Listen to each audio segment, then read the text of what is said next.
Yo Vanaka na Yatango Stuart Jenkins au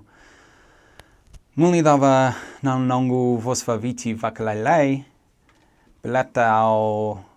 kana na roro mila mila gai sorakana mangu au kilana vosa ya via wasea na nongu tavango na nongu testimony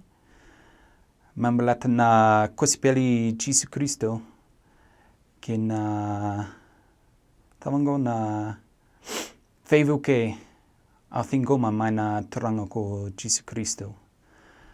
au saklea tu o Jesu sa mpula o koia na nongu veiva kumbulai o kila o na parofita Joseph Smithi o koia na translate na Fori Momani na Book of Mormon o sa kila na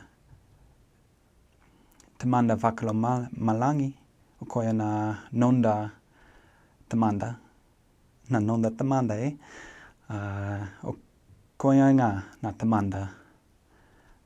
ke au kila o Jesu Kristu lomani kenda kede tavango na